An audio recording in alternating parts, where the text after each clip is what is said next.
All right, is everybody's red light flashing? I think we're good. Let me share my screen here.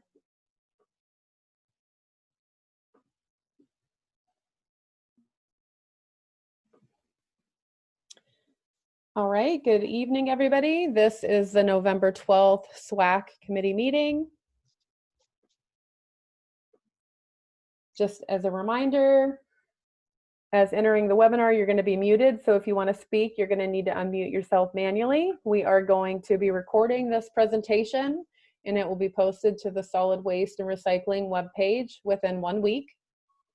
Anybody joining via telephone or as an attendee will need to submit questions to the group via the Q&A section, and we will follow the committee rules for response.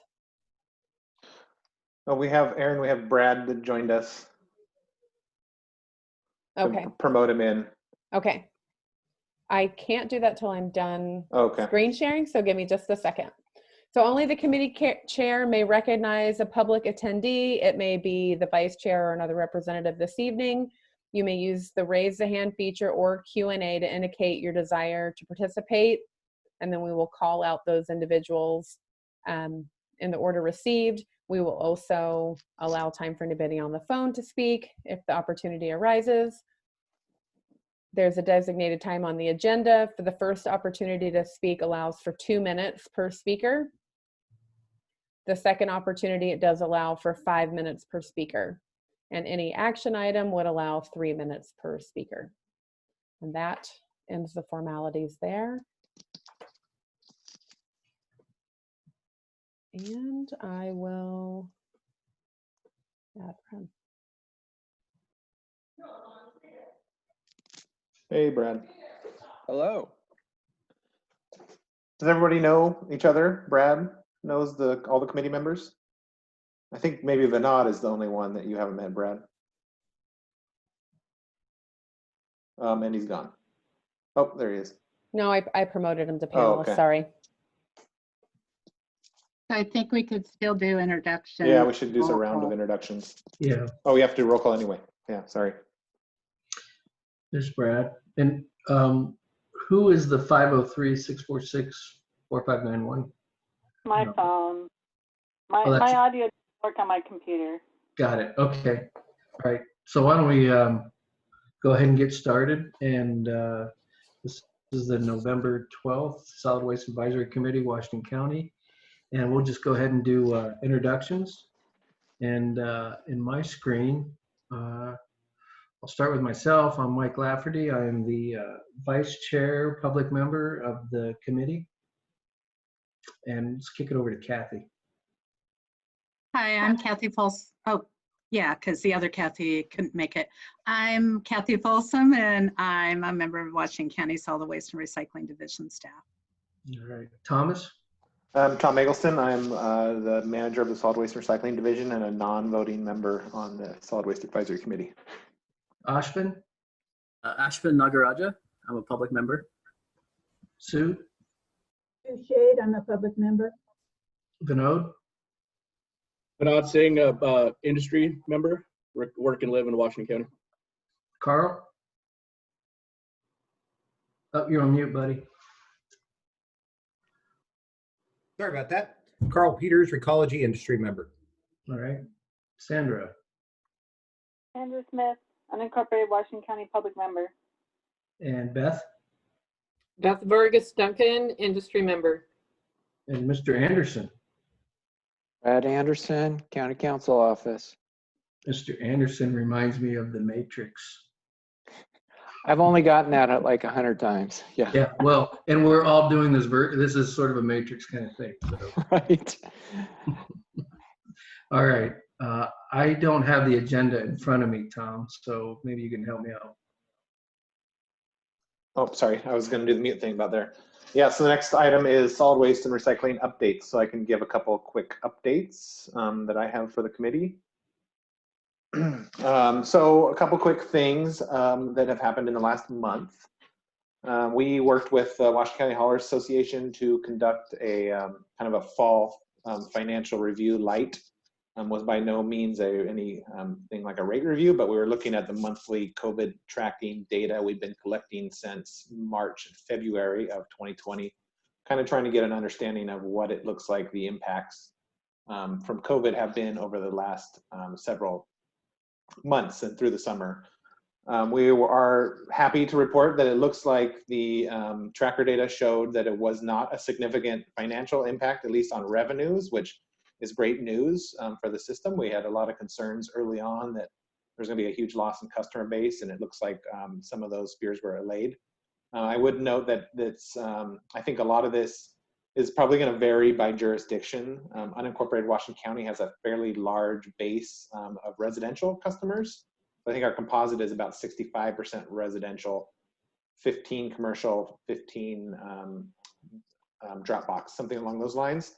So the residential sector has been doing really well throughout this pandemic. Tonnage has been up, revenues have been up on a per customer basis to historic levels, extra set outs, larger cans and whatnot. So largely it looks like in unincorporated Washington County, the system has been largely spared from the severe revenue impacts from COVID. So we worked with the Hauler Association and their rate analysis representative, and we kind of agreed that we should just not, we're not going to do anything in the immediate because there's no need right now, and we're going to move into the regular 2021 rate review and evaluate the real costs and expenses from the 2020 year once we get that data. So we were happy to see that and happy to report that out. We also just wrapped up the Q3 gross receipts. So we received the revenue collected from the third quarter of 2020, which ended at the end of September. Is that right, Aaron? Yeah, July through September, I think. And that was up as well. I think the Q3 was up 7% over Q3 of 2019, which is very interesting. So we're not really sure what is behind all of that, but when we get into rate review next year, we'll be able to look a little bit more at the program data and compare it with the revenue and cost data and really get a better idea of what played out in our system. Again, I think I will reiterate that this is just unincorporated Washington County. So I've heard some stories like City of Portland and on the commercial sector has seen a huge like 25% reduction or along those lines, which I guess makes sense. Downtown Portland is not doing very well right now in terms of businesses and protests and activity in the city center. So I can see there being a huge hit there on the commercial side. So largely unscathed in unincorporated Washington County, which we're happy about and everybody should be happy about. An update on the garbage and recycling bill assistance program we've developed with Community Action. Surprisingly, we have seen few people take advantage of it. We're a little bit surprised that it's not being utilized as much as we would have hoped. At the beginning of November, we had only spent about $7,000 out of our $120,000 pot of money to about 25 or 30 customers. It was about $140 per customer on average that was receiving assistance. Community Action noted that they were surprised at how little of the utility assistance applications were coming in with information about garbage bills. They process about 100 a day, and there was maybe 2 or 3 that had garbage included along with energy, water, and other utilities. So trying to think through what might be driving that, working with our utility assistance partners. They have a lot of experience here. They were telling us that there's a couple things that they are suspecting. One being when folks are behind on their bills, they're usually looking for the low-hanging fruit on where they can keep up. So they don't want to be behind everywhere. And if they start slipping behind, they're going to usually try to pay off and pick off the ones that they can afford to pay and the smaller bills. And I think in the scale of rent and utilities, garbage is probably one of the smaller bills that folks are paying. So they might be paying those before they are energy or water or gas or other larger bills. Another observation made was they've seen a lot of folks applying for energy assistance in the live in multifamily sector, in multifamily housing. And they are responsible for energy bills, I guess the metered units. But in the garbage and recycling system, that is a service provided to the property manager and the apartment complex. So the individual tenants in those locations are not responsible for garbage bills. So ultimately, you have to be in a single family home or a townhome type unit to receive direct garbage service. And those folks have not been impacted as much in those income levels as other folks living in predominantly multifamily housing units. So there's a couple phenomenons going on. I think we did see some almost a double or maybe even more than a double of past due balance in the reports from the haulers. So we know that there's some folks out there not paying their bills. Maybe some of that is because there was a moratorium and they weren't getting shut off notices. But we'll see those have resumed as of the end of September. So we'll see what happens when, again, we come back in 2020 rate review next spring. We're going to be looking at some data, try to understand what's the write-offs and how many folks are behind, and see if that changed any based on the data that was coming through 2020. So some interesting observations there. We're going to continue to try to go forward. Community Action is going to reach out and work with the folks they have already worked with and pay forward through the end of December, because the CARES Act funding can pay through December 30th. So they're going to work with the existing applicants and see if they can get as much resources into those folks' households' hands as they can, and help them pay off their bills, even credit them for the month forward. So we're still working on it. We're going to start sending out some more information publicly on our Facebooks and do some email blasts to try to let folks know it's there. Notify folks on our Garbage Recycling Day app that if they need assistance paying their bills, they can reach out to Community Action. So we're trying to get the word out now at this point a little bit more too. The Education and Outreach Supervisor recruitment, we mentioned last month, we were working on a recruitment to rehire Education Outreach Supervisor. That's the position I vacated when I moved into this role. That's moving along. It closed. We had 29 applicants and 16 of them passed our minimum qualification screening, and we're down to 13 after a subject matter expert review. And so we're moving into interviews starting next week. Pretty strong pool, pretty strong list of candidates. So we're looking forward to that, bringing that position back into our division. And when they are hired, we'll have them come to the next meeting after they're hired to introduce themselves and talk a little bit about their backgrounds with this team. Excuse me. The COVID update. So obviously we're all aware that our COVID cases in Oregon are going up fast at an alarming rate. The governor included Washington County on her 2-week pause this week. So as of, I think, yesterday, we were actually officially in our 2-week pause with 9 other counties, including Multnomah and Clackamas.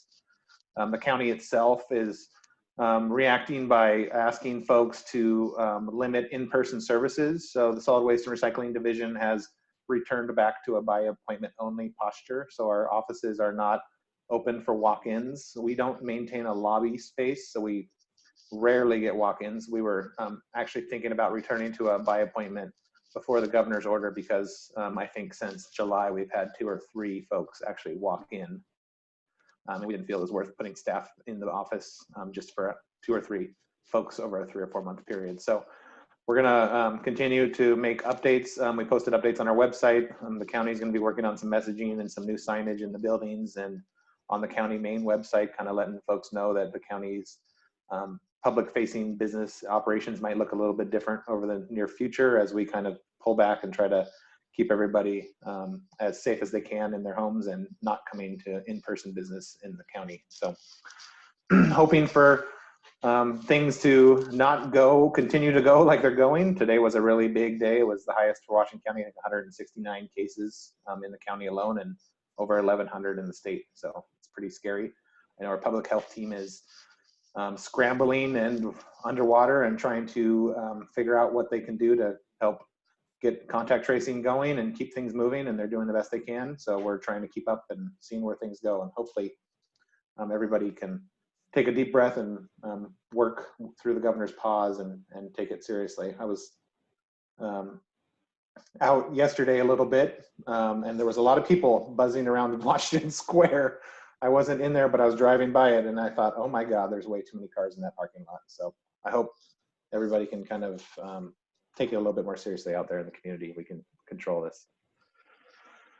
The last update I have is talk about Metro's planned rate increase. This is a big topic of conversation. There was an article in the Portland Tribune. I'm not sure if you all saw it. We can forward it to you. It's behind a paywall, so we can forward you a copy-pasted version in an email body. But essentially, Portland Tribune broke the news about how big Metro's proposed rate increase is going to be. We've been hearing from them for a while that they are going to potentially plan a rate increase in early 2021.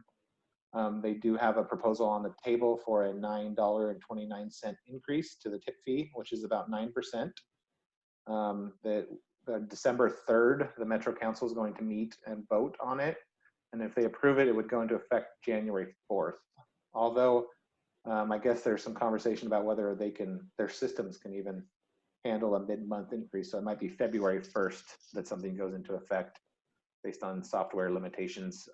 But needless to say, it's a pretty big increase. It is receiving lots of unwelcome attention in political circles. I attended a Tualatin City Council meeting on Monday evening, and Councilor Dirksen from Metro was in attendance giving an update, and he heard it from the City Council in Tualatin.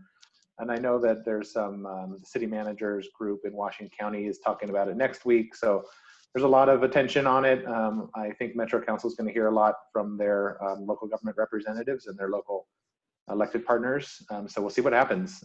We had a conversation today with Metro and the solid waste group, and they are standing by their staff recommendation, and they will see what happens on December 3rd when they take it to their council for a public meeting vote.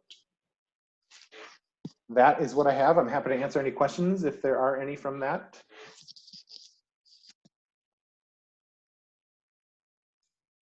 Anybody have questions for Thomas? I don't have questions per se, but I would like to commend Tom and his staff for their enterprising work with the Bill Pay Assistance Program. I don't know of another program anywhere that provides assistance to garbage ratepayers, customers. And I think that that was a great thing that they initiated and brought forward. And, you know, it sounds like it would take a little bit more time and education to bring more traction to it, but I think it was a great first step in a brand new area. So really wanting to commend them and thank them.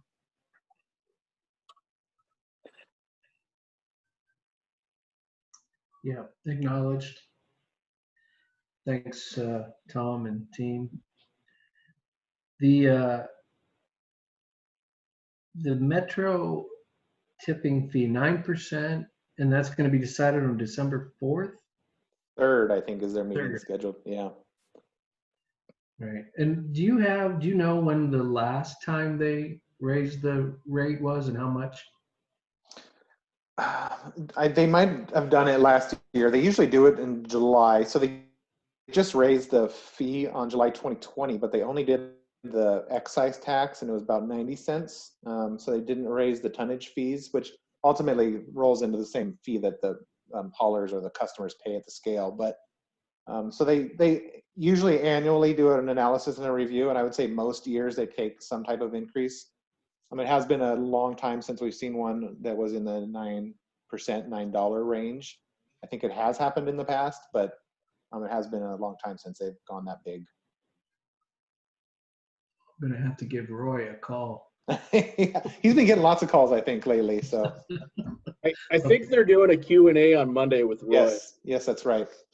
We can send you an email with the details. On Monday, they're doing a Q&A Monday afternoon, and it's open to anybody that wants to attend, listen in and ask questions. And Metro staff, I think Roy Brower and Brian Kennedy, who's their chief financial officer, will be there to help answer questions. Okay.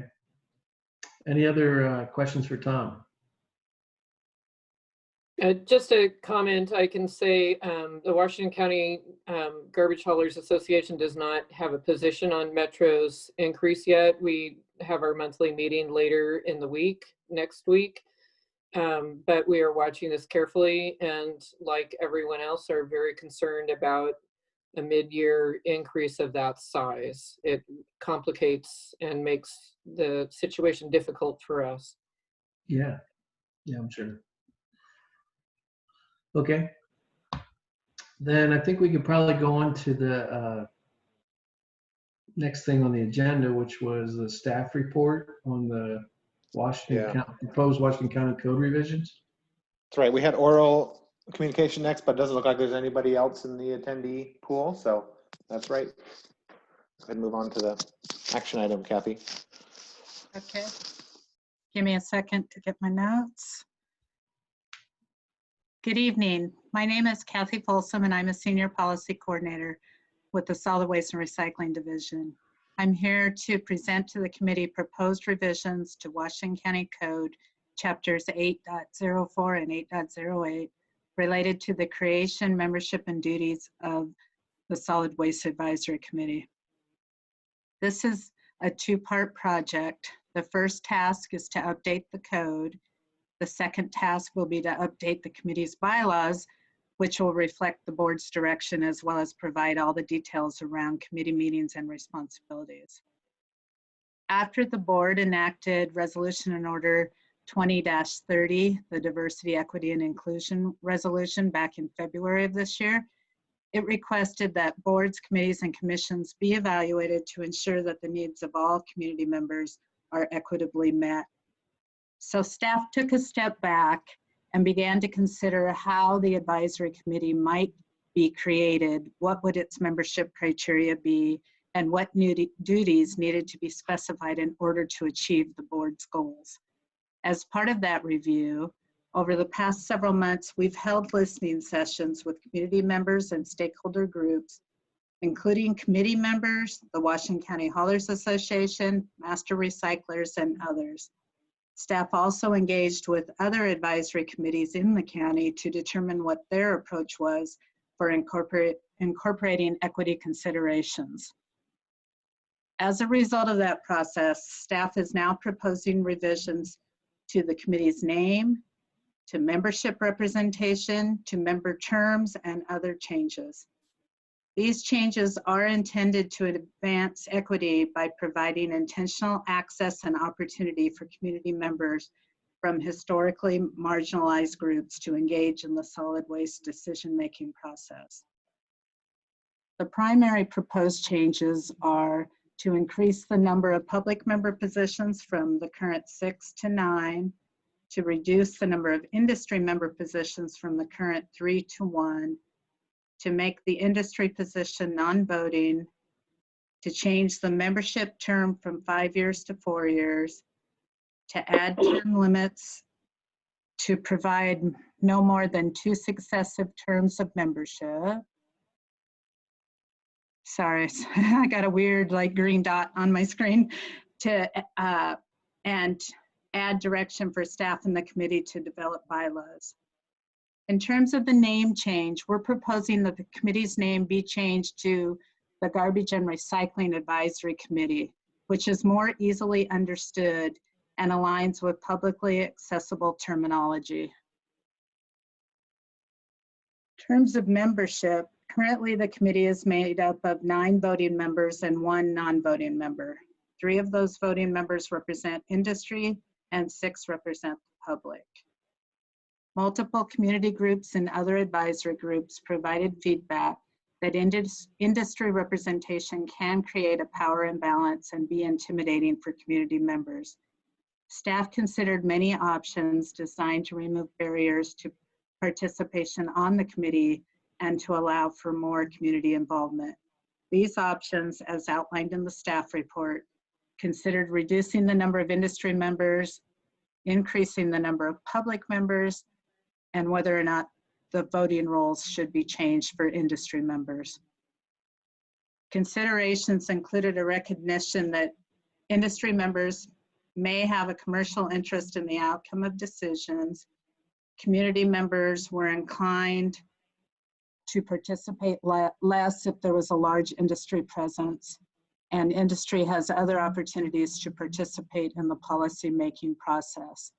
Staff also recognized that industry expertise may be less accessible for the committee decision-making with reduced industry participation. Our proposed membership structure acknowledges the power imbalance, increases focus on the public interest, advances equity by improving access and opportunity for marginalized groups, and removes any potential conflicts of interest. Additionally, the proposed code changes include provisions related to the recruitment and selection process for the committee, and direction for staff and the committee to develop bylaws governing the duties of the committee. The board will then review the draft bylaws, revise them if needed, and ultimately adopt the committee's bylaws. In terms of a recommendation, staff recommends that the Solid Waste Advisory Committee favorably recommends to the Washington County Board of Commissioners that the proposed Washington County Code Chapters 8.04 and 8.08 revisions, as shown in attachments A and B of the staff report, be adopted. And that's all for me.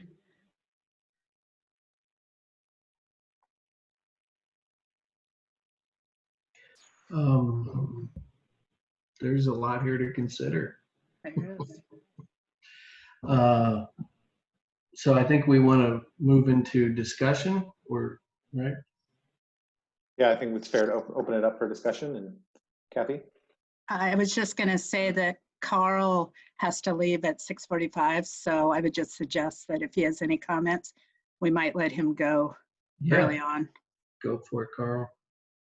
And I would also quickly add, in terms of process and next steps, we will be talking about this evening. Next Tuesday, we're going to be doing a work session with the Board of Commissioners. We will share with them this conversation and the committee's recommendation.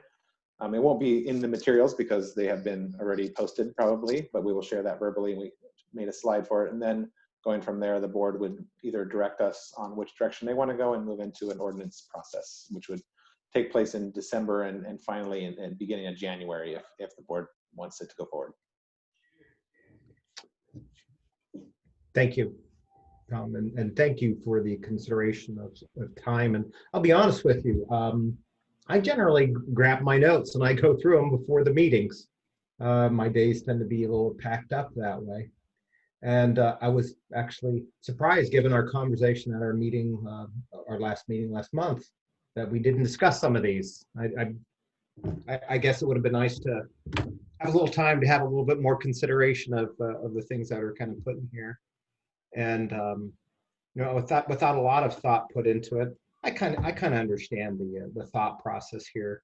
I guess, you know, I can only speak for me personally. When I look at these things and when I participate in groups like this, I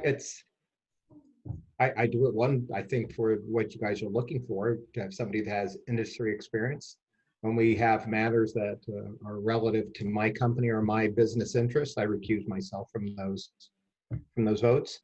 And I sit across from somebody like Vinod, who's also an industry member, and across from Beth. And I hear them say things that I think, boy, I wish I'd thought of that. And so I do worry about the opportunity for this group to get, you know, unbiased input from people that I think are pretty selfless to be here and to participate and provide guidance. And but if Vinod intimidated one of you on this board, I apologize for him. You're mean. And let me clarify what we heard about I think the word intimidation is a pretty weighted, heavy word, I think, Carl, and I'm glad you called that out, because the word was used in multiple instances, but when we tried to unpack what folks meant by intimidation, they meant basically being intimidated by not being knowledgeable enough to counter a point from an industry member. So it wasn't that you were personally intimidating to them, or Vinod is a very intimidating man. It was more that it's Vinod. It's more that industry members are so knowledgeable about the subject matter. When they have a point or they have a position, it's hard to disagree with them, because I, as a public member, don't know enough to counter that position. So that was kind of the sentiment we were hearing from several groups. I appreciate that, because I thought, man, what did Vinod do? For the record, I immediately assumed it was Carl. So. My wife doesn't let me slick my hair back anymore, so I don't tend to intimidate too much anymore. So. And those words are not necessarily from your colleagues on this committee. This is from talking to other groups that are on other committees or serve in other areas. So that's important too. So I think, really honestly, my only point is this structure. I think it accomplishes something at the sacrifice of another, which is a good spread of knowledge. I mean, you have somebody like me. I don't have I have a compost facility in Washington County. I don't have a franchise agreement, and most of the time I don't have a dog in any of these fights. But I also run multiple hauling companies and transfer stations. So I can bring a lot of wealth, but I don't know these things that Vinod knows. And Beth has such a more global experience. So I just worry more about the structure actually not accomplishing what folks want. You know, you might get one thing and give up another. But you know, I would be remiss and not honest if I didn't tell you that if I'm not on the board, I'm still going to look at the agenda, and if it looks interesting to me, I'm going to show up and venture my opinion and implore people to try to think about it before they vote one way or the other. So, thank you. Thank you, Carl. Does anybody else have some thoughts on what was presented? Want to discuss? I think Carl. Oh, sorry. Go ahead. Okay, just is the proposal to just make them non-voting members for industry? So the current proposal in the draft is to reduce to one and make the one a non-voting member. But if your reduce and non-voting, interested in, if your committee is interested in just voting, that's another recommendation that could be made. So this is a staff's recommendation. It doesn't mean that's what the committee is going to recommend. So you guys are free to make your own recommendation or make a recommendation in support of with amendments or as adjusted. That's up to you all if you want to look at that too. I was just going to say, I think Carl read my mind, because that was my thought, is that if you have one industry person, that doesn't represent the different pieces of the industry. Like, you hit on the nose, because I can tell you about Murphing. I can't tell you that much about composting, and I know very little about the franchising. So you're really pigeonholing, you're just having one sector in there, but I understand what you're trying to do. So it's sort of hard to be, you know, try to represent all these different facets and then not even have a vote in it. So can I just switch over to a public member right now? Because that seems like the place to be. So. Well, that's a really good point too, Vinod. I mean, there's nothing that says a public member can't be a person that is part of the garbage and recycling industry as well, right? So yeah, it was a little tongue in cheek. It was a little tongue perfectly in cheek, an option by any means. Yeah. Yeah, it was a little tongue in cheek, but that did cross my mind earlier. Would it be a, you know, would it recuse, or would it not be allowed because, you know, if somebody wanted to be a public member and they say, well, you actually work in the industry. Well, I think it's actually a really good point. You could end up with something you didn't intend to have at all. You know, the one thing we did talk about our meeting last month is the challenges with recruiting. And, you know, if that challenge with recruiting exists and there are folks that live out there, you could end up with a board of industry members anyway that are representing as public. And ultimately, I say that just because it seems, you know, as soon as I heard him say that, I'm like, oh yeah, you're right. You could do that. And ultimately, that's the board appoints the member. So if that's the board's vision for its committee, then the board can appoint a board of all industry. It can, you know, essentially they can appoint whoever they want in a sense. Well, and hopefully, I think that you people understand that, you know, as me as an industry representative or on this board, coming onto it, it was clear that, hey, I will make sure that it's for the good of the order. You know, whether it's I sit on the board of the AOR, so that was things. You know, sometimes we don't all agree, so we move stuff forward. Or when we were on the DEQ, you know, that was a true consensus. We left things that we said, hey, this isn't the way we would go, but it's for the good of the system. So part of that is having faith that you know, hopefully that there's not a preconception that we would try to manipulate anything. So, and I don't think that's the intention, but it's interesting. So if I could interject for just 1 second. I mean, that was part of the difficulty of this process, is separating the current people that are in the various positions with what do we think the board might serve the board's interests in terms of engaging some of the populations that currently aren't part of the decision-making process. I mean, there's 63,000 residential customers and community customers in unincorporated Washington County, and we have 6 public members. You know, is that enough? So this in no way was a personal, meant to be personal. I mean, it is really hard to try and like capture sort of, if we had a blank slate, what do we think the committee would look like or should look like? Everyone's input is always very well taken. We learn lots of things like that. It's just sort of, do we believe that there is an imbalance that currently exists, and what are some of the ways we can sort of make that balance sway back more toward the community member side? So that's truly where I was coming from. None of you are intimidating. You all give really good information. So I just wanted to let you know that if I came across that way, that's not what I intended. Yeah, no, and I think like Carl said, I understand what the goal is, that you're trying to build something that looks more like the community, and that's understandable. That's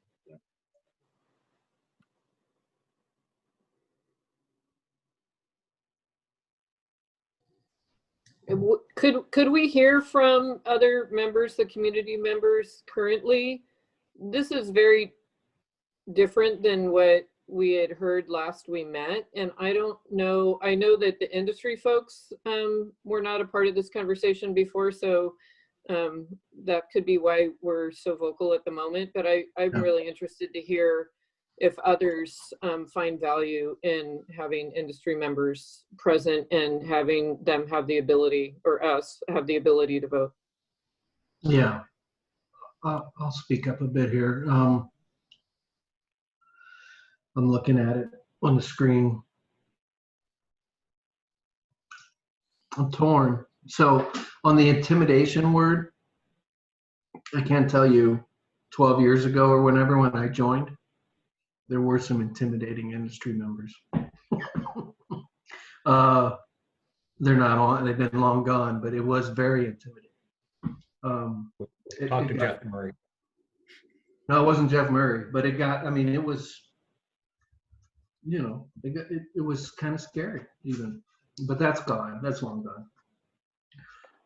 You guys aren't intimidating at all, and you've been very collaborative, and I've always appreciated that.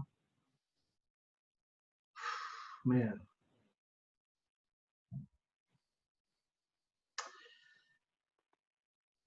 Six to 9 public members, only 1 on the industry non-voting. I see the industry members as pretty as crucial. Critically, my last 10 or 12 years, how long I've been on this, the industry members have been critical to really understanding an issue.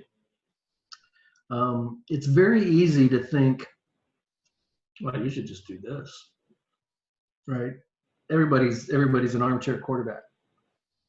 And then you talk to a Jeff Murray or the Node or a Carl or Beth, and representing the haulers, and you realize, oh, there's a lot of implications in what we're talking about here. And you learn quite a bit. And that helps in vetting the different issues and processing them mentally and how it might affect the actual customers. So my question, but that said, I also know that the committee members, the industry members, being on the board or not, will have their voice heard. Like somewhere in the report it said they have lots of places where they participate. Oftentimes that's the first thing I've asked. Like when I've had pre-meetings with Kathy or Tom or Teresa before that, I'd be like, where's the industry on this, right? Where are their heads at? Because quite often it's figured out and acknowledged and it's figured out before we even get to the meeting.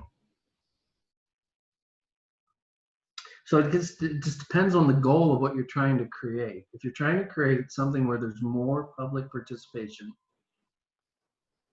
then this is probably the way to go. I still think the things we talked about before, where these public members are going to need to be educated, they're going to need a lot of help in getting started. and how to add value to a committee like this and what's expected. That's going to be a big part of the staff's role. If you're going to have 9 public members who aren't really as adept in the industry as the current committee is. So if that's your goal, then this is probably the right way to go. If your goal is to have a mix of some pretty well educated folks on these different issues, making the recommendations to the board, if the board is actually going to take recommendations from this committee, which I will say, I'm not sure that I kind of, since with the new board, I kind of have a 50-50 feel for that they even, that what this committee says has a whole bunch of bearing on what they do.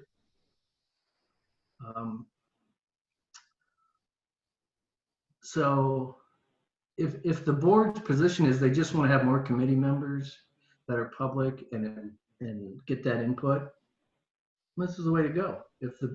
But if you want to have a more educated, thoughtful committee, then I would say keep it as is. So I guess my question would be, Tom and Kathy, what does the board want? What are they trying to get? Are they just trying to get more public input?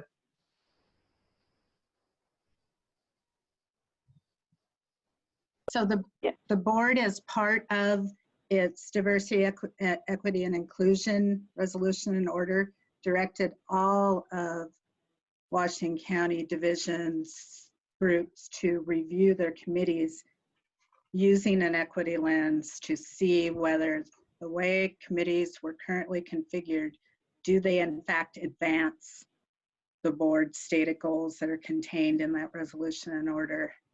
And so the way I looked at this project was, we need to go out and survey the communities and the stakeholders and find out where there are gaps and see if we can come up with solutions that will make our committee, which we're charged to look at, advance some of those goals. And Tom can weigh in more, but that's really what the goal was here. It wasn't so much about adding expertise to the committee, which we hope with a lot of education, we will gain expertise. We're being very intentional in the bylaws, stating that at least one meeting every year will be strictly for ongoing education purposes. We recognize that staff is going to have to do a lot more work, and we hope we've already started that. We're offering up pre-committee meetings, for example. No one took me up on it this time, but I hope in the future that anyone in any of the positions, whether it's community or industry, feels free to set up something and talk about, where staff's coming from, or if you don't understand something about an issue. So that's really what I was charged with doing. It was all in light of what the board directed us to do originally. I think that's Kathy, that's my understanding too, is we've been charged with reviewing our our engagements processes, our boards and commissions, to ensure that we're being intentional and we're incorporating equity into the processes. And we're asking whether or not there's certain members or segments of our community that have not been invited to the table or have not been represented at the table in the past. And if that is the case, then we create a mechanism or means to bring them to the table. And so that's what we're attempting to do here. And I think it's important to note too that we're not planning on disbanding and reforming a committee. We would, if the bylaws were adopted, it would, as terms expire and folks term out after they meet their 8 years, and then new members would be recruited under the new bylaws. So there will be a blend, and it's going to take time for the committee to kind of turn over. So that, I think, knowledge that you're speaking about, Mike, is gonna hopefully it's gonna pass on to new members and bring new people into the group. But I think when the way I interpret the direction we received is they want us to center the community voice that we haven't been hearing in the past. And so this is what we're trying to do with this proposal. So here, okay, it's coming a little clearer for me. the industry Michael, members. if I could, because I have to go. Okay, go ahead, Carl. I appreciate everybody's patience. Thank you. You know, I can only assume, nobody said this, or if they did, I didn't hear it this way, but the idea behind industry being a non-voting member is really just about appearance, right? It's about not having an industry member voting for something that would potentially serve their best interest. And I think a lot of times, you know, sometimes there's a bit of wisdom to that, to make sure that the appearance it matches what your desired outcome, and that can get you there. But I think whether it's 9-1 or 9-3, you know, it certainly diminishes the vote, and it's always nice to have a level of experience with the ability to influence decisions. Otherwise, you could end up with a lot of bad decisions being recommended. I think to Michael's point, it doesn't mean anything's going to happen. But I would urge this committee to try to keep a couple of industry votes in there to bring balance to these decisions. And there's a lot of triggers you can play in there. If there's only 5 people and 3 of them are industry, maybe there's a level, right? For every 4, here's you know, 2 industry votes. For another 4, you know, there's 1 industry vote, to try to bring a little bit of balance.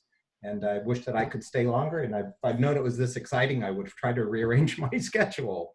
But that's where my thought is, and I apologize, but thank you, everybody. Thank you, Carl. Thanks, Carl. I want to respond to that. Before he spoke, I mean, the thing I was thinking was what the industry members bring is invaluable, and it's a balance potentially to what the staff recommendations are. And I'm kind of in the space of a little bit different than Carl. I think the industry members should stay on. You should keep 3, even if the board goes to 12 or the committee goes to 12. You should keep the industry members, but just make them all non-voting. Let them influence, let them educate, but they don't necessarily need to vote.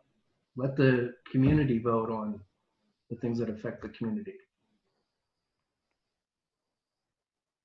So have them on, you know, the Jeff Murrays, the Vinodes, there's Ken. Sorry, I screwed up my schedule, but I'm here now. So the best. They're all invaluable in understanding an issue from multiple angles. But from an equity standpoint, I could see making them all non-voting members, just like the staff is. I think you're right, Mike. I agree. And in my years on the board, the industry members, with a couple of exceptions, have been very carefully self-serving. And I think that, but they have the institutional knowledge that we desperately need. And so I think that excluding them would be a serious mistake.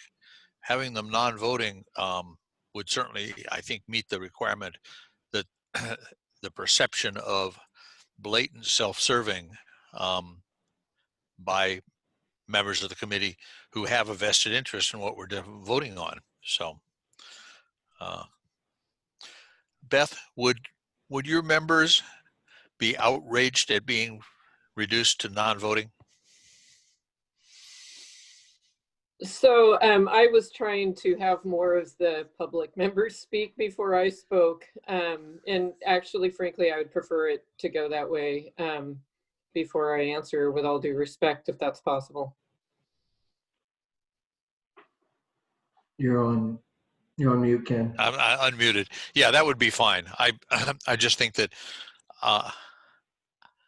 in the past, there have been issues on which the industry very strongly will go to the mat.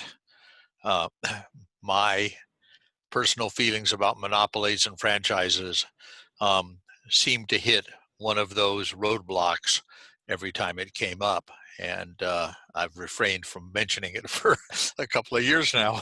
But that seemed to be something that was just unacceptable to them. They would do whatever, they would cash in whatever political chips they had to make sure that we did not allow competition to occur anywhere in Washington County in hauling area.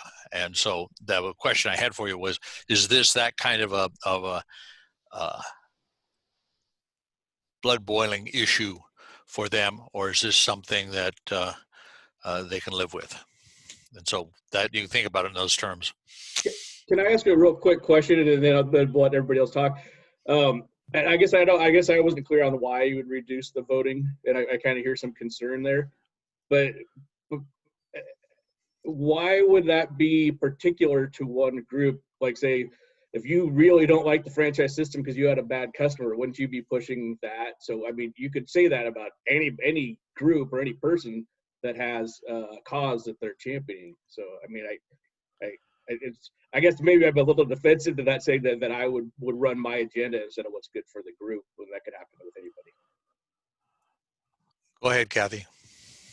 I was just going to say that in part, one of the things we did was we surveyed what other similar committee type groups do in the county.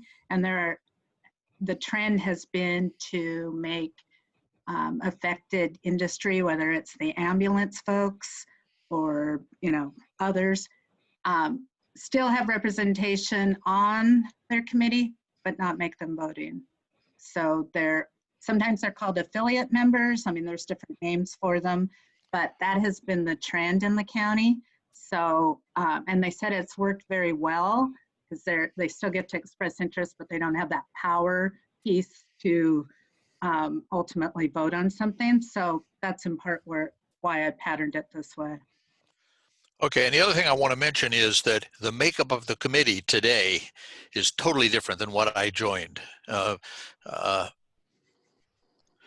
They were desperate to get a community member onto the committee when I joined, and we had the bare minimum. We could just barely hit a quorum for most of the time. And so as a voting block, if the industry voted as a block, they often had more people at the meeting than we did. And so I think that the makeup of the committee has changed dramatically. And so we want to make sure that we're not solving yesterday's problem with today's approach kind of thing, and be careful about that.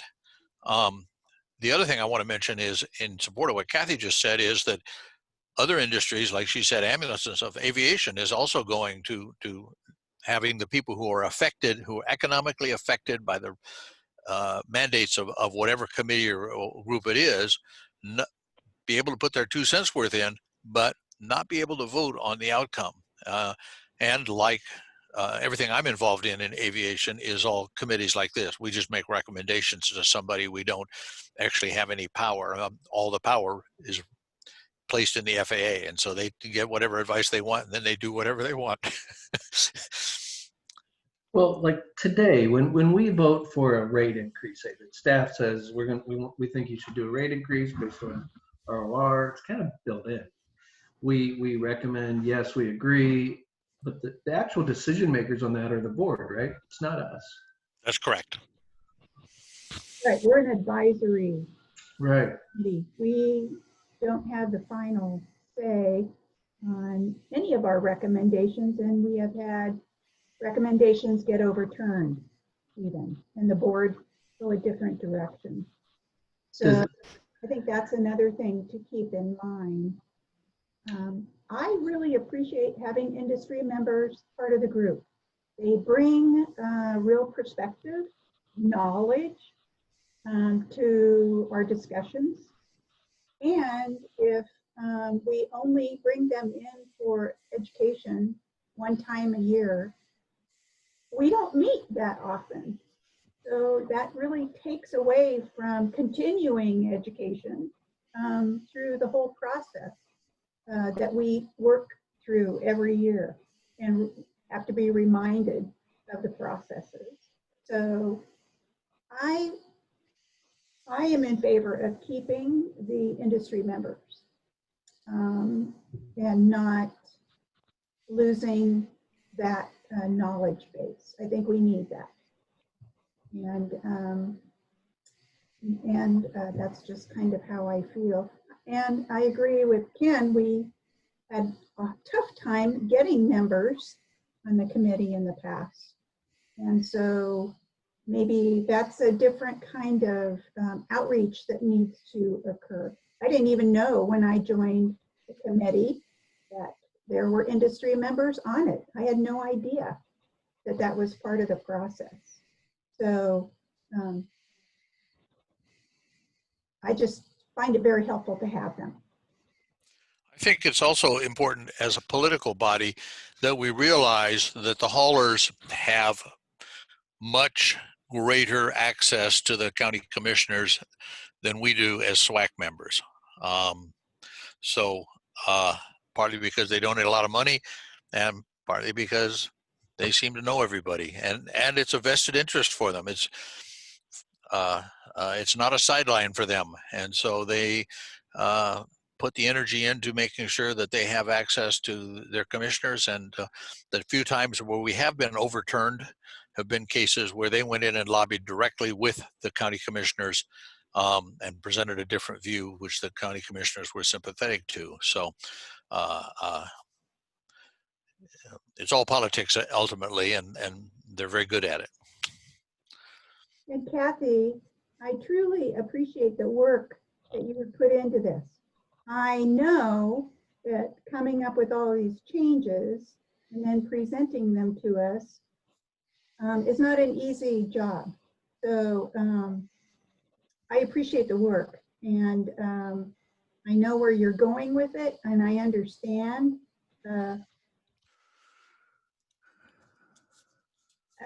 And I don't know how to make it better, I guess, is what I'm saying here, but I do know it's a lot of work. Thank you.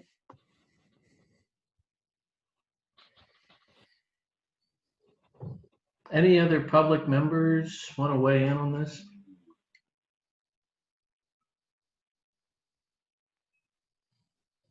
I mean, I have no new insight, but I would agree with keeping the industry members, but also would adding 3 public members add a lot more diversity to what you would expect to get beyond what the current committee members are?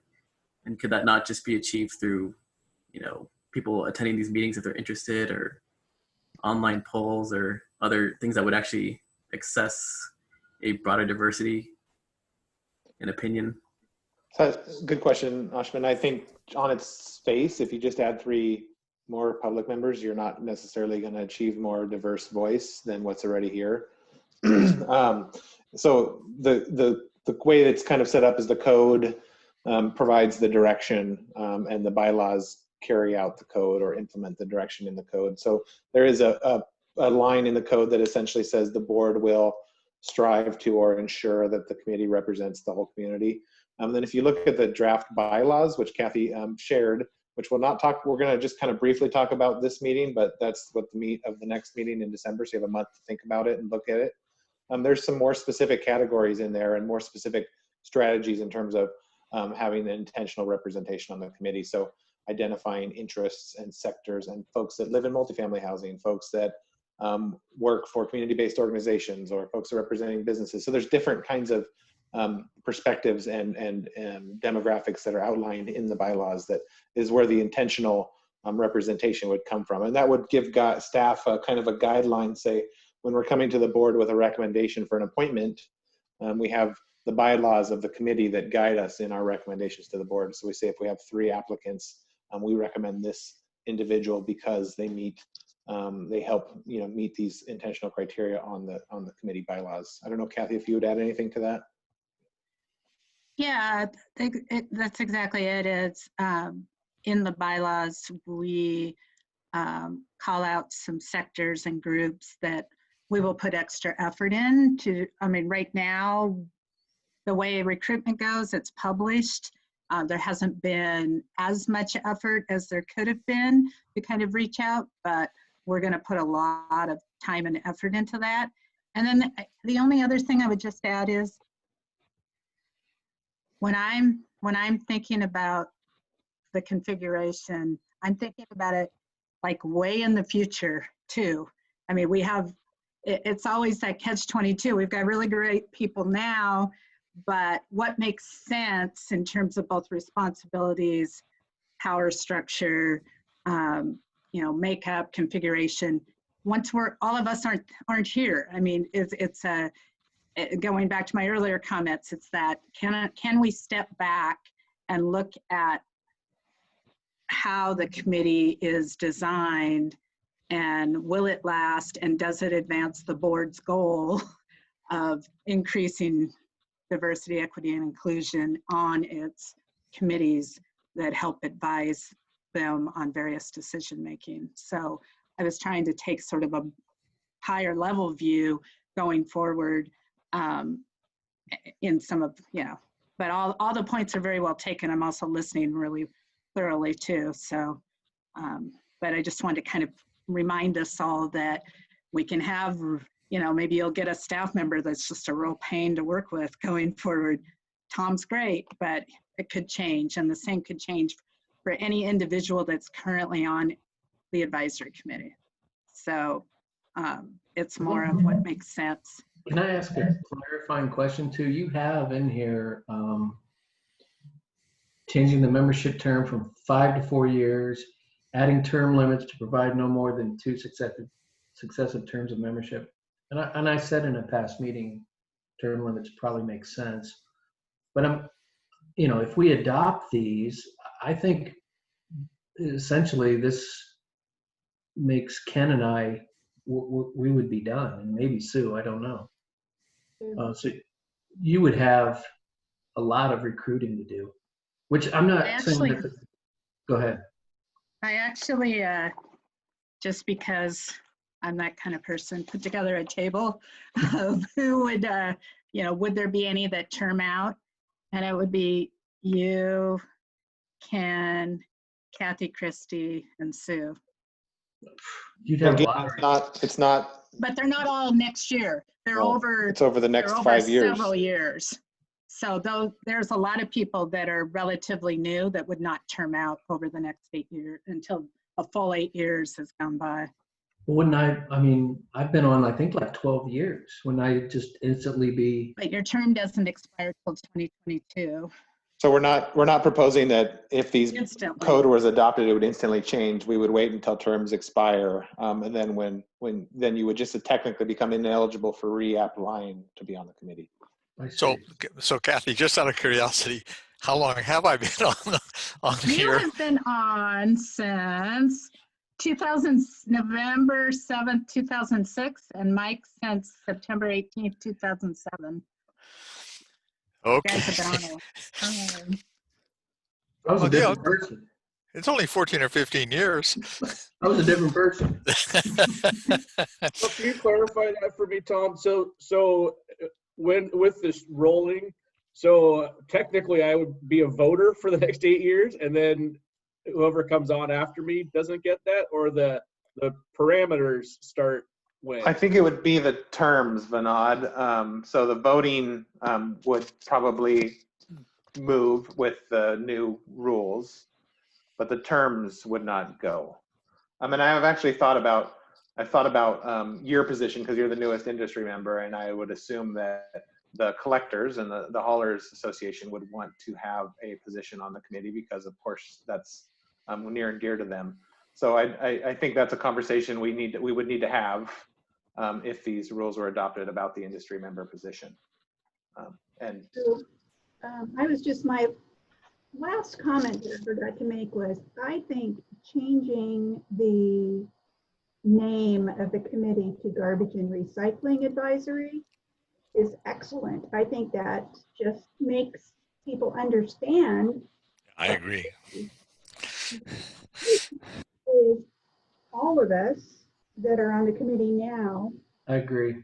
The committee for their own personal reason or interest. Either it's just because they're interested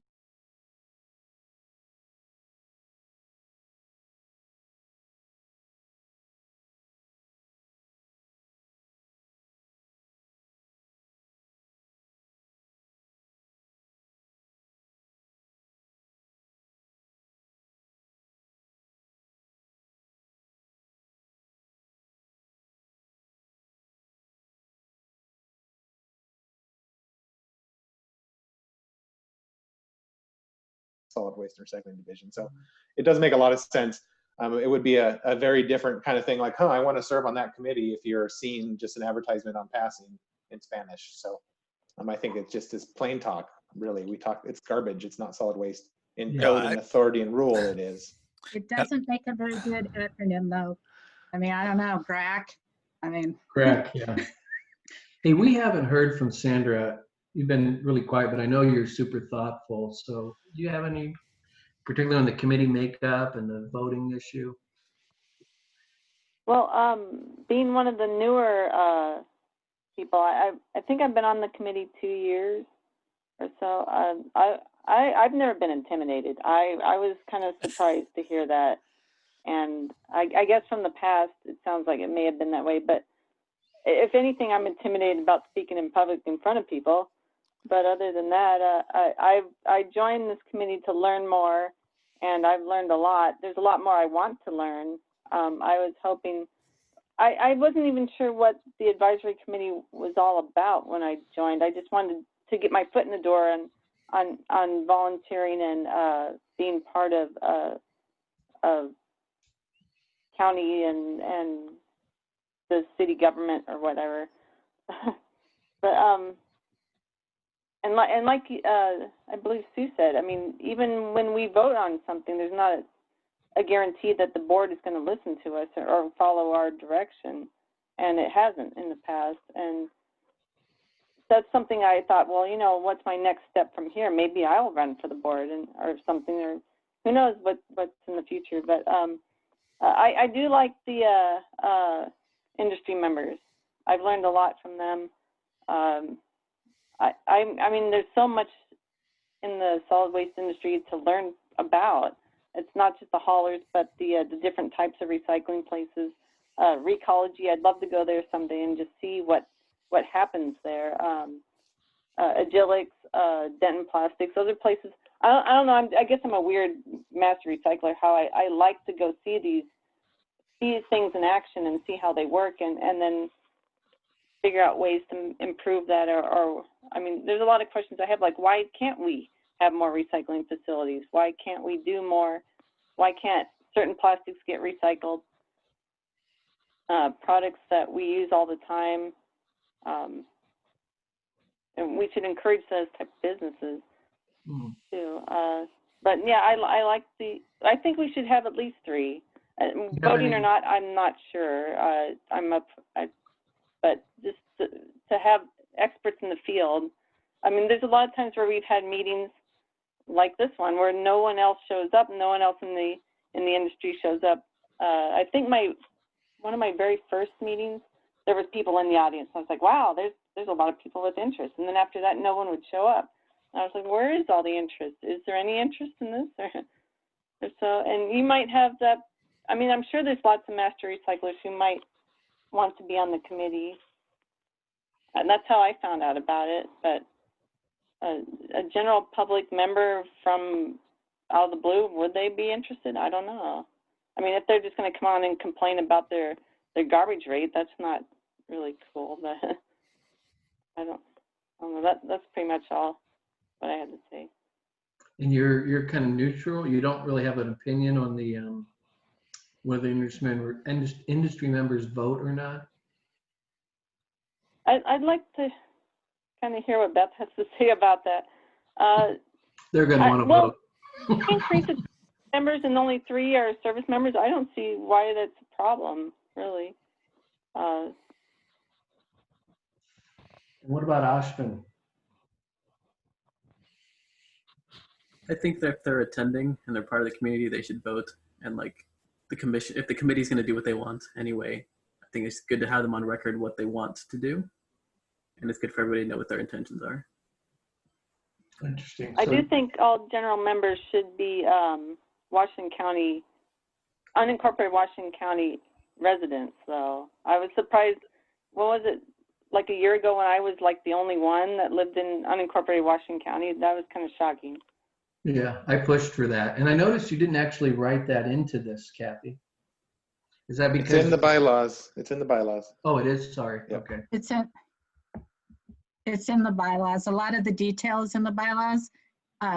it's kind of a strange animal here because you vote on code recommendations for code changes, but it's really the board's committee. So the board is the one who enables the committee. So there's not a lot of detail in the code. It's kind of like admin rules. The bylaws set out all the detail. And is it all future public members would be non-incorporated Washington County, or is it a mix?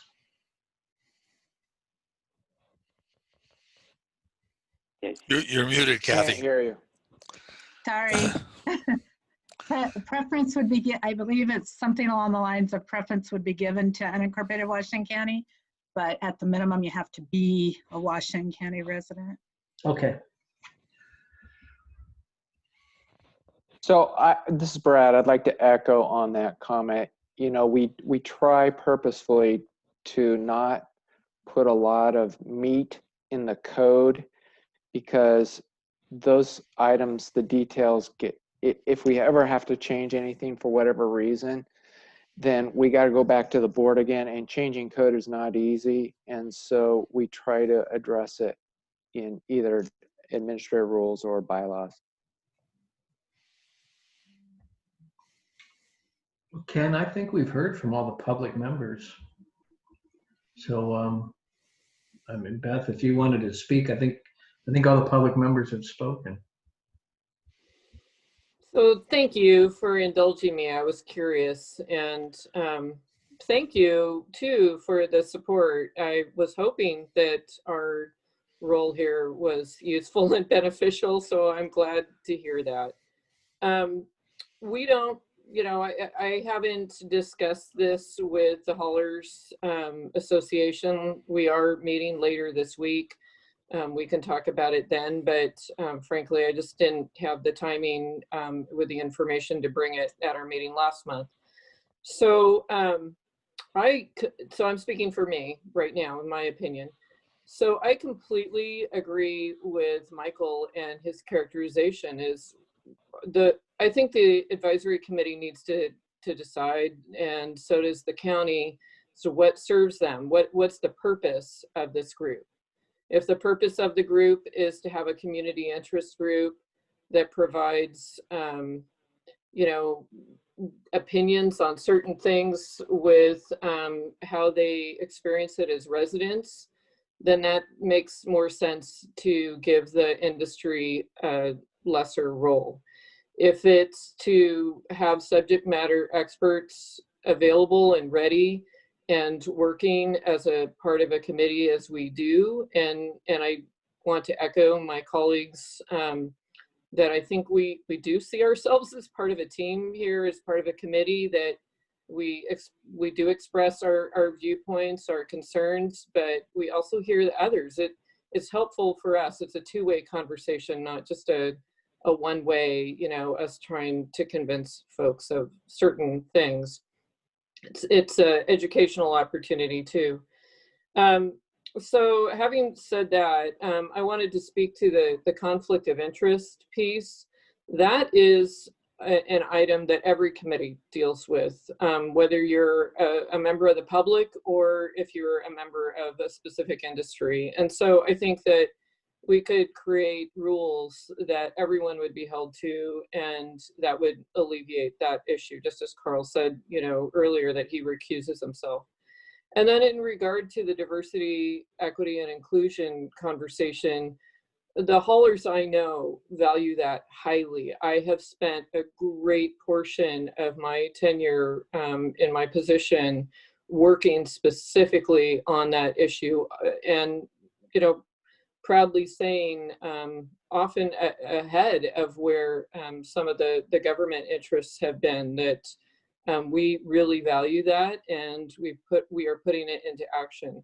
So having industry members on should not mean that we're lacking or that we couldn't also contribute to the diversity of the community members. Like Vinod said when he introduced himself, you know, he is, and I don't mean to pick on Vinod, but I'm going to, I feel like I know him well enough and he can handle it, that he's a resident of Washington County and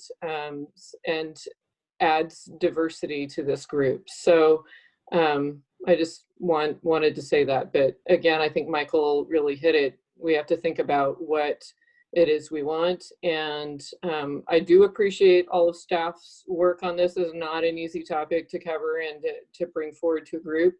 But I do strongly believe too that if the committee has something else to bring it forward, that we should do that and make that recommendation going forward. Thanks. Go ahead, Kathy. I just had one thing that just occurred to me, and I take everyone's comments in good faith. I mean, I appreciate hearing what everyone has to say. Not an easy thing to to reconfigure a group that's currently in existence. I mean, it's just inherent in it is everyone's going to look at it in their positions. But the way I saw industry participation going forward, whether that reducing to one stays voting or goes to non-voting, separate issue, but is that there was, as I think Tom mentioned earlier, that if there was an issue on an agenda that's posted well in advance that was important, that industry would in fact either show up and participate or through the public participation, or go to whoever that industry member is on the committee and bring their issues to them so that they could advance the issues. That merely reducing to one doesn't in essence prevent additional industry participation. It's just in a different way. So that's kind of how my thoughts around that centered. In the past, way back, there were lots of industry that even would participate through the either 5-minute or 2-minute, or their interests would go through the industry representatives. So just throw that out there. I would add too, I think, kind of building off what Kathy's saying, part of the challenge that we've experienced, I think, and I've seen this in this committee in the past, when there's a topic that is not everyone, it's not an easy topic, it's a difficult topic, and Ken mentioned one, it's a challenging topic, and the committee has not been able to tackle it, and the county hasn't, and maybe the county doesn't have the appetite to, but we don't know yet. But the conversation often, I think what happens is it can kind of build and back and forth. So when you have multiple people that are experts in the industry, the conversation can be centered on multiple 2 or 3 voices that are dominating the conversation. And that becomes, I think this is what we heard from folks on different committees and community members, that it's difficult if I don't know how to get in the middle of that conversation, or how to guide it or drive it, or how to frame and get involved in that conversation, because I would feel the same way if I was sitting on a committee for parks and recreation and there was a bunch of parks maintenance managers and a lawnmower company. That's maybe a bad analogy, but it's not my business, so I have a hard time engaging in it in a meaningful, thoughtful manner. And I think the conversation is a very different conversation than it would be without that kind of back and forth. So that's kind of that's what we heard, and that's a little bit of the thought process. And I think Kathy's absolutely correct that industry does bring a valuable perspective to the decision-making process. And I think that we don't disagree with that. We're looking at structuring the committee to center community voice and center public interest. And I would say that when industry is represented on a committee, they're there to represent private interests. Whether or not Vinod is representing himself in a certain decision, his position is designated as an industry member position, and that position is there to represent and acknowledge a private interest, an industry interest. And we are looking at the committee and the equity resolution from the board, and we're seeing that as direction to center public interest and center community voice in the process. So that's kind of more of the thinking, and having industry engage in the conversation, come to the meetings, provide information, testimony, and engaging in the process is part of it, and what will always remain and would always remain the same. I have a question, new topic. The board has indicated they want more diversity, inclusion. I forget what all they wanted, but they wanted 3 things. Equality. Equality, that's the other one. Have they provided any metrics? This is one of the most non-homogeneous committees I have ever been on. Most of the committees, the same as the press says, are made up of senior white men. And that was certainly true of the FAA committees. And this committee does not, this would seem to me to be an ideally diverse committee of intelligent, articulate, interested people who are not monolithic in their background at all. And I don't know if the county has prescribed or set out any kind of guidelines to say your committee has to have so many of this and so much of that, and or anything like that. You just want to be more, just want to be better. I think the intention, Ken, is to for structural change. So it's not, again, it's not a saying that one thing is bad or one committee is wrong or it's structured or its membership is not diverse enough. What it is saying is that it is an acknowledgement that historically we have structured our engagements and our committees and our boards and commissions in a manner that does not rationalize, that does not institutionalize inclusion on them. So if a board and committee is diverse at one point in time, it might not be at another point in time. But if you institutionalize it and you make it part of the system and requirements of what this committee looks like in terms of its representation, you're restructuring the engagement approach, and that's the intent here. Again, and it's hard not to personalize it, and that's why I appreciate everyone's acknowledgement that it's a difficult conversation to come into an existing committee and say, let's change our committee. And it's a personal argument, and it's a personal conversation, and I totally get it. And it is awkward, I think, for everybody to kind of talk through it and to really depersonalize ourselves, because we're talking about this committee that you serve on. So it is very personal, it feels very personal, but it's more, the intent is more of a structural, institutional intent in a sense. Okay. I'd like to. Codes say we have 9 members. Right now? Yeah, I mean. Yeah, the code right now says 6 public, 3 industry. That's and 1 non-voting HHS. So we would be changing the code as well as our bylaws. Yeah, so this action item is the code conversation, and the bylaws would follow. Okay. I'd like to go back to what you were talking about, Tom, which was more input from the public, and I think if I distilled it, maybe less from industry members on the committee, and that they would use the means available to speak to the committee, via oral time and things like that. I actually remember a time, maybe Ken can back me up with this, but I swear I remember a time where haulers would come with a completely different position than what the hauler representative would have.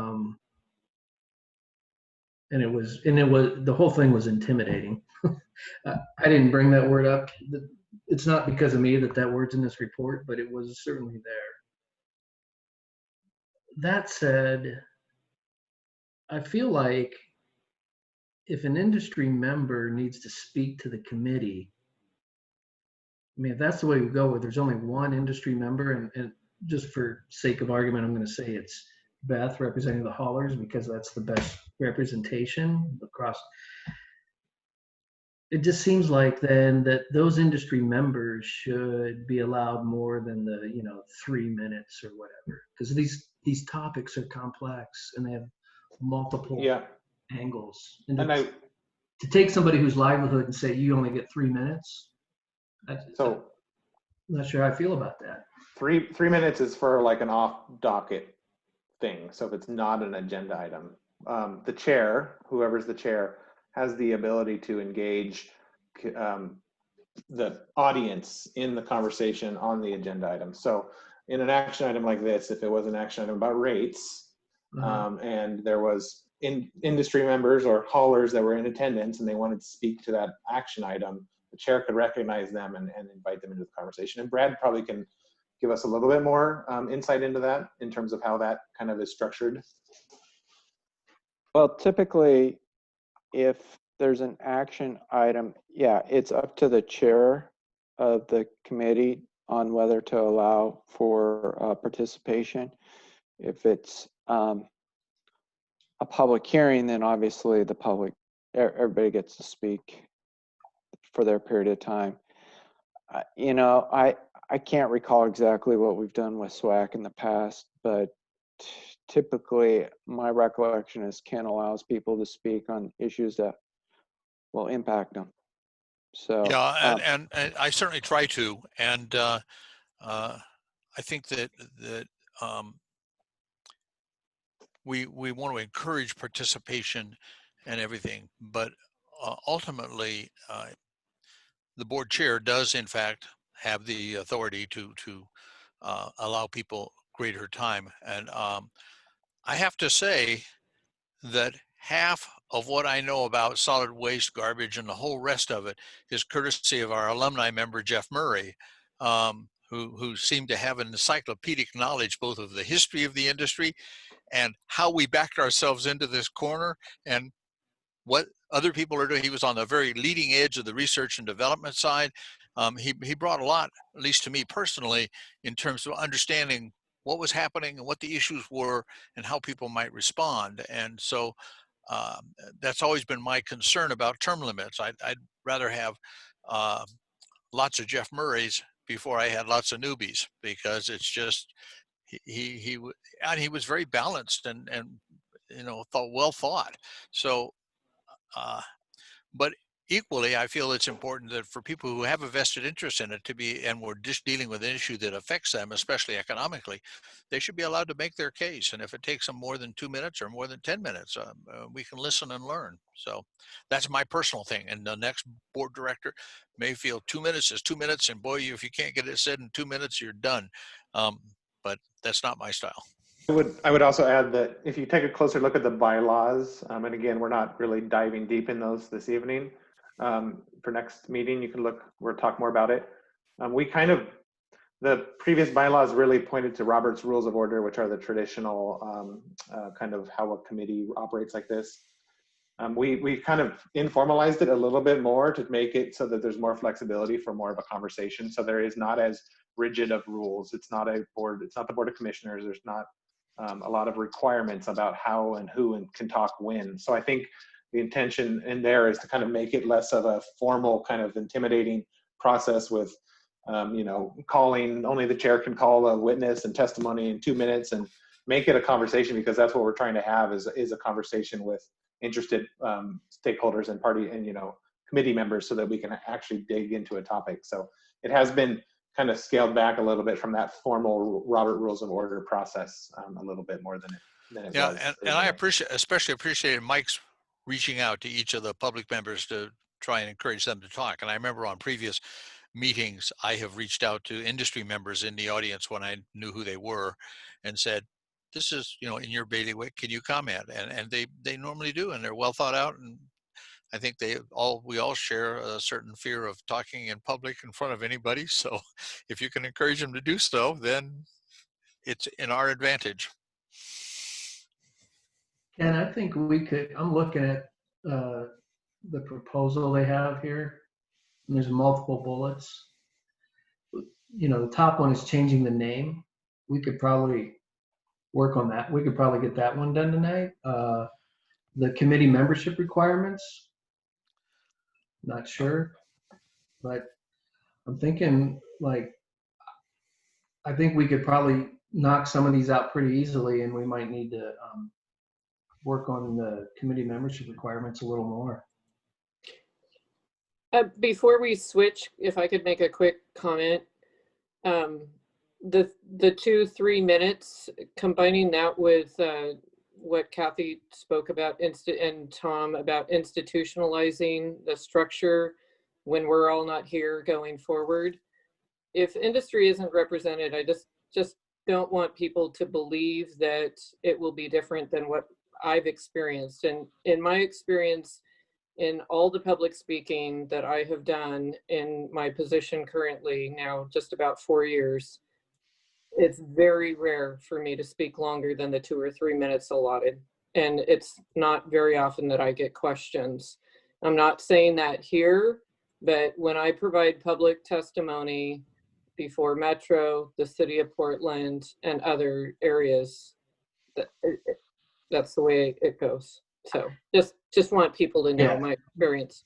You're right, Beth. I've certainly observed that. I'm chuckling because your predecessor was not like that. And there was a lot to deal with there.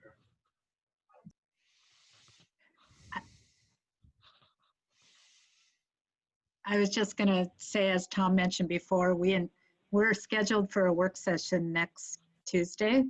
And, you know, our intention was to present to them a proposal, either as is or as amended or whatever, along with your committee recommendations.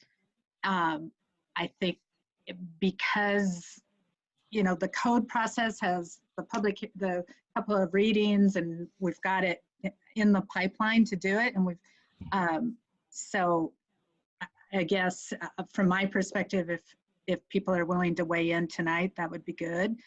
Tom might have a different opinion. I also don't want us to lose track of another big goal in this process was to, as Tom likes to call it, center the public voice. In other words, kind of rebalance the power structure that exists. Currently, you know, staff attends a hauler association meeting once a month. You know, we listen, we get feedback. They know much more the process of how to get to the board, you know, all of those kinds of things. This might be the only opportunity for community members to really engage on, as you said, a topic that's difficult, but, you know, personally, I think it's really important. So that's also part of sort of the dynamic here of institutionalizing some of these changes going forward. Again, not personal to any one person, but just the mechanisms within the committee. So. Yeah, thanks, Kathy. In terms of the work session next week, I would put it in context to say that we're not, their board's not taking action. The board is also having a similar conversation to what we're having today. So it is a opportunity for us to have this conversation with the board, and we wanted to honor the committee and have this conversation with the committee first, and hopefully be able to bring some of that conversation forward to them. So if there is a distillment of how the committee's feeling, I think is a good approach. But I don't think by any means we need to wordsmith a recommendation, Mike, in terms of kind of breaking it down to give a specific recommendation in a sense. Yeah. Ken, I don't know how you want to proceed. I'm looking at the bullets on the staff report, the 4 major black bullets. I don't know if we want to have motions and vote or just distill it, or. I have enough faith in Tom and Kathy to allow them to just distill it and present their perception of what they came away with after listening to all of us pontificate. I mean, okay. I'd provide them a little more direction. Changing the name of the committee to Garbage and Recycling Advisory Committee, that seemed like I didn't hear any. We could have a vote on that, and I think it would probably go unanimous. Right. If we want to do that, we can do it. Changing the committee membership requirements from 6 to 9 and reducing industry 3 to 1. If we were voting on that, I would vote no right now. Right? No, let's not do that. I would need a lot more. I need to think about that a lot more and work through it. Ensuring the recruitment and selection process is open to all segments of the community. Yeah. Sure. Adding a provision that the board shall adopt bylaws governing the administration and duties of the committee. That one we didn't really talk about, and it just seems like, don't we do that already? I mean, that one I'm not even sure. We haven't really discussed it. With that one, it's really there's nothing in the code really says who adopts the bylaws. So in the past, this committee has adopted bylaws of it for itself, and they never necessarily went to the board. The board's direction has been they want to be involved in that process, but they want the department and the committee to develop the bylaws, then the board adopts them or revises them. So the board wants more control over the bylaws, and that's not currently written into the code. So that is That's what that clause is. That seems pretty sensible. Yeah, I agree. So 1, yeah. 4, yeah. 3, yeah. 2, if we were voting, I'd vote no, not the way it's currently written. I would also add too, just in terms of where you're going, Ken, Mike, we would probably appreciate more explicit direction to take to the board so that we don't put words in your mouth that you don't think that we don't misinterpret, in a sense. Not saying, again, we don't need to wordsmith it, but I think an explicit kind of reaction or recommendation in a sense. Yeah, so membership terms, 4 to 5 years, no problem. This is my, everybody can tell Tom and Kathy what you think. This is me. Adding term limits to provide no problem. Increasing 6 to 9 public members. Sure. But industry 3 to 1, I'm not there yet. And I'm in the space of keep 3, make them all non-voting. So that's my explicit feedback. Because like you said, I think they have great influence already. I don't think they need necessarily a vote on the committee to have their voice heard and make their points and get influence the board. And that also might help with the not these new public members being able to vote without having to compete with them. So I'm in the space of keep it 3, make them all non-voting. So Vinod, I think I'm going to ask you this question because you come in as an industry member. Would you come in as a public member? Would that make a difference in how you act or you're voting on the committee? Does that make a big difference to come in and say you're? However I came in, I don't think would affect how I would vote on something. I expect that from everybody that we should look at. Yeah, obviously I'm coming from a place of particular knowledge, and so that might influence, why I vote a certain way. But I think everybody does that, and I'd have to think about it because as a non-voting, I could come in as a public and do that and pick and choose my meetings. I could be upstairs having dinner with my family right now. So I don't, it's hard to say what how that would affect. I'm happy to be part of this, but if I'm not a participant per se, or it sort of diminishes, the hey, we're part of this team, we're working together. So I would hope that we would all vote, from where we're coming from, but for the greater good. Like I said earlier, I'm on a number of committees and boards, and that's how we all come from. You have to kind of set, AOR, again, it's a great example of that because you have people from government and nonprofit and all these sectors, and we have to come together somehow and go, hey, we're representing this diverse population, so we have to, we all pitch. And then, as I said earlier, if it's something that's blatantly like, hey, it's Murph something, I would probably say, well, maybe I can't vote on that or something like Carl said. But I think, yeah, it's sort of being part of the process and sort of, instead of just, trotting me out for some information once in a while. So. Hey, I hope you're not just thinking you're trotting me out for information. I'm just kidding.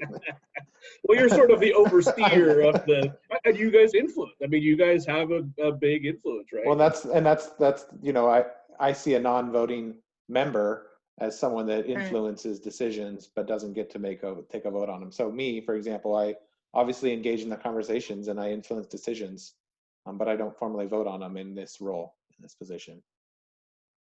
But you guys lead the discussion, though. I mean, you bring this forward, this information, and say this is how we want to go forward. Yeah. I mean, yeah, we do that, and I think honestly, the way the bylaws are structured exist currently, and the way the bylaws are proposed to be structured going forward, the committee could drive its agenda much more than it does currently. So that's something to staff right now drives the agenda because that's the role we've been in and the role we're serving and playing right now, and we will continue to facilitate and coordinate and bring together the meetings. but the committee can drive its own agenda as well, and the committee can bring issues forward that it wants to discuss, and staff would work for the committee to help. We could, but the reality of trying to do that would be untenable. Absolutely. Completely.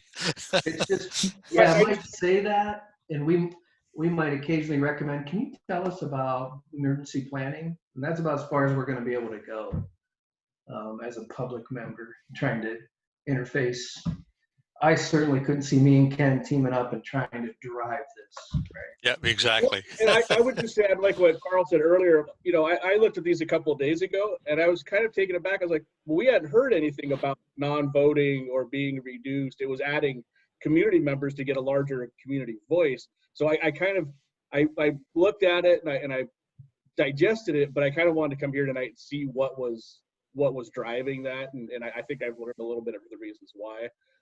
So I think I need to digest, but yeah, like, so I don't, you know, I hope that I can be impartial. And in fact, you know, when we talked about me joining, that was one of the questions in the thing. Can you be impartial, or step back from something that you have? You know, if your horse is racing, then, you know, you need to say, this is maybe why I'm doing this, or this is where I'm coming from. Well, and I was just wondering if it makes a difference to be part of the committee as an industry member. Does that make a difference? Does that call out these positions as something different than a public member? And maybe Kathy or Tom, you would have input on that. If it's in the code that we have industry members, there's a reason for that. So why are we changing that? Go ahead, Kathy. So the Solid Waste Advisory Committee was enacted about the same time that the board went to a certificated system where they assigned geographic areas and territories to individual haulers, which was in like either 1969, 1972, sometime way back then. I think the world is a lot different place now. There's way fewer haulers. I think then they were just starting. I mean, I don't know. I definitely wasn't there then. But in the same way that Washington County, by extension of the board, hires me as a subject matter expert, but I don't vote, and they hire Tom as a subject matter expert, but he doesn't vote, we definitely have influence in the sense that we bring the issues forward, but I don't get to vote on my own recommendation. Just I think because we already have so much power in this discussion, and that's part of what we're trying to change going forward, is sort of what that dynamic might be. One thing I was going to offer, if you guys do want to vote on, say, Mike's suggestions, you know, I can capture that in a motion, or if you aren't all in agreement, we can capture that. But, you know, some direction, like Tom said, that we could bring to the board next week would be helpful.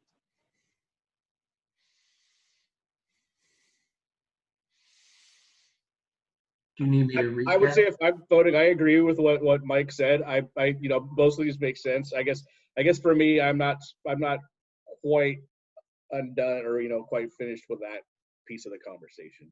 So for me, For my 2 cents worth, I think bringing in extra members is a fine thing.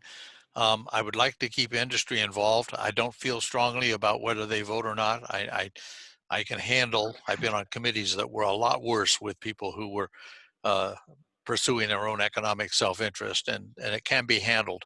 But so I don't mind if they vote, especially if they have, if we have 9 public members and only 3 industry members, they're pretty much overwhelmed anyway. So Can't have that, because can't really have that, because that'd be 12. We got to have an even. Okay. Whatever the numbers work out, but it's not like we're going to have a lot more public members than we are industry members, and that's fine.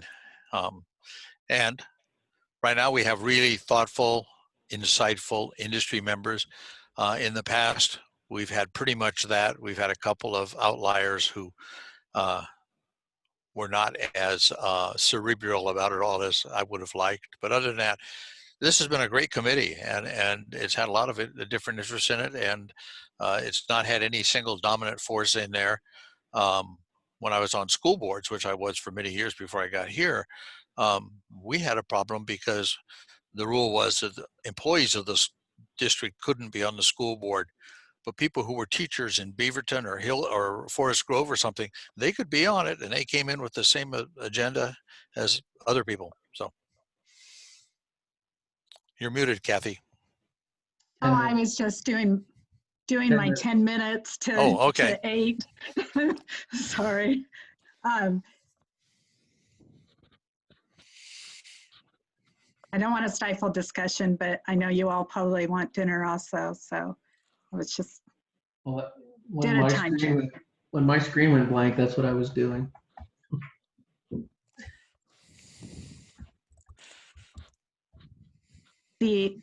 I would say the other item is just really, really short. I can do that in a minute. So have at it. Don't let that. Go for it. So are we just gonna, I mean, we'll bring the comments to the extent we've heard today to the board at the work session, and when Tom does his presentation. Is that where we're maybe after you talk about introduce the bylaws, Kathy, let's come back to this and see if we can get something a little bit more explicit. I think that would be helpful. Does that work for you, Ken? Oh yeah. Okay. So so again, I'm Kathy Folsom with the Solid Waste and Recycling Division, and I wanted to give a very brief update on the proposed committee bylaws and next steps. As we talked about in our previous discussion, the bylaws are really set out all of the terms and conditions of the committee. Because our proposed code language will now state that the board adopts the bylaws, staff drafts, we review with the committee, we go back to the board, they revise as needed, and then they ultimately adopt. We felt it was important to get a draft going. So I sent out the draft as it stands now. Granted, it still has some of those membership changes, but there's a lot of other detail in the bylaws. Some of it's from the previous version, but I would ask that you take a good look at them. This will give you a whole month. Our intention is to bring it back at the December 10th meeting.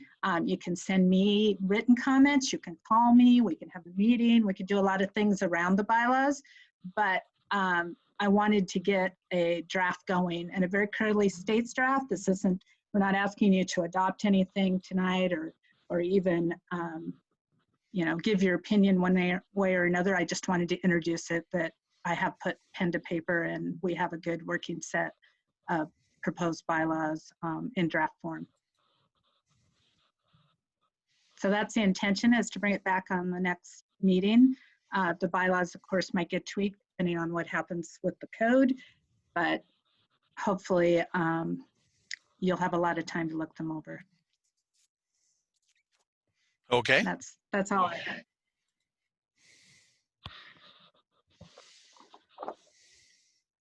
Okay, so Tom, what kind of specific instructions are you looking for, since you've listened to all this discussion back and forth, and I would be very hard put. The reason I was sort of tossing it onto your plate was because I would be very hard to come up with a consensus other than changing the name is fine with the committee, but I don't think we really reached a real consensus on the issue of I think we agreed that I came away with the impression we agreed on expanding the public membership, but we didn't really nail down the role of industry in the committee structure. Maybe I can try to paraphrase back and that would be see excellent. if this captures the spirit of the conversation. So I think what I heard is that I'm going to look at Kathy's staff report with the bullet points that I think Mike was referring to. Yes. Which of course is the only document that I closed. So I'm looking at it right now too. So in regards to the proposed revisions, the committee expressed support for changing the name to the Garbage and Recycling Advisory Committee, support for ensuring recruitment and selection process is open to all segments of the community, support for adding a provision that the board adopts the bylaws. And then in regards to membership, the committee had a robust conversation regarding membership on the board. there was a general interest and expressed importance of the industry perspective and industry voice. The conversation was supportive of including more public members, but there was not any kind of certainty over whether or not the industry should be reduced, membership reduced, or maintained at 3. And the voting ability or the voting rights for industry was another conversation that did not, there was no resolution of, I guess, in a sense. Did I capture the conversation? I think you did, yeah. Yep, the only thing remaining would be if anyone had any burning issue with reducing the term and adding a term limit, because that's part of membership. The board has given us a lot of direction on all their committees. I think that makes sense. Okay. So the board is looking to have people on the committee for what, not more than 10 years? Right, the way it's structured now is 4-year terms and 2 terms, so it'd be 8 years. Yes, because my finding was it took me, both on the school board and later on this board, about 2 years before I really felt I had an understanding of what they were talking about and what the issues were and what the trade-offs were and what we were talking about. And so both in terms of educating kids and hauling garbage. So I think that the first 2 years are sort of lost in terms of time. Go ahead, Kathy. One provision that the language is a little softer than adamantly 2 successive terms. It says unless otherwise approved by the board, because the board, I think there's some recognition that you might need for various reasons more than 2 terms. So we left it sort of open-ended. I mean, and also wasn't there a piece about if nobody wanting to fill it, that position, you stay in that position. Well, so. Yeah, so and it is open-ended in some ways. Yeah, and Ken, I'm hopeful too going forward. I'm not sure. I hope you guys have noticed since July, we've met every month except 1. In my past experience with this committee, we met maybe 2 or 3 times a year. So as manager, my intention with this committee going forward, regardless of these code changes, is that we will engage much more with the committee, and I would anticipate we have 10 meetings a year. Because when people apply to the committee, they apply with the expectation they're meeting once a month to discuss the issues and have a conversation. And I think that if we want to have robust conversations and robust decisions and an educated committee, we have to build a rapport with each other. We have to get to know each other better. We have to meet more often, and we have to dig into the issues a little bit more frequently. So my intention going forward is that we are going to continue to meet much more than this committee historically has. And I think that's great. I agree. Okay. Even if I am late. We're just worried about you, Ken. I understand. Okay, so did my paraphrase make sense to everybody? It worked? Yes. Okay. Thank you very much. I appreciate the conversation. I think this was a very good discussion. And it's hard to have this discussion. And one thing I would make is an observation. I know some of you expressed a little bit of dissatisfaction with being surprised by it, and I acknowledge that, and I appreciate you sharing that with us. I would say, although we didn't come previously with a specific proposal, we have tried to have this conversation in general over the last several meetings. And I think in order to have a conversation as robust as the one we just had today, we have to have something on the table to react to. So I don't know if we could have had this good of a conversation if we didn't have something on the table to react to and something to really talk through. So I appreciate the feedback and the input, and I will honor it, and I will do the best I can to share what your committee said to the board and share that information with them. So we, by no means, we're trying to slight you by only giving you information 1 week in advance.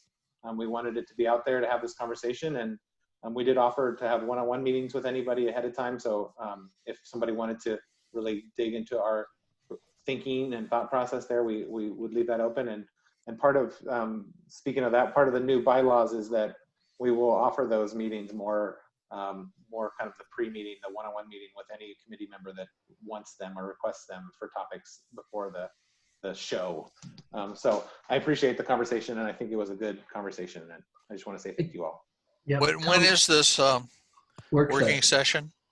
Tuesday, 17th. Do those get documented and sent out if we wanted them? Work sessions? Yeah. They do record the audio, right, Brad? Not the video.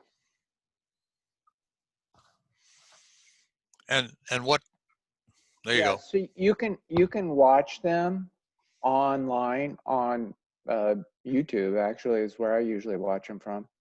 So you just look at the board's work session minutes. You just go to the county website, and then you go to Board of Commissioners, and you can look at everything up, and then you can listen to it on the YouTube. And I can't remember if they do Zoom for those meetings. I think they just do those for regular meetings. For some reason, I think that the work session that plays audio, but not video, and the board meeting they play video. I can't tell you why one's right. one way and the others, but I can send you all a link in my role. Good idea.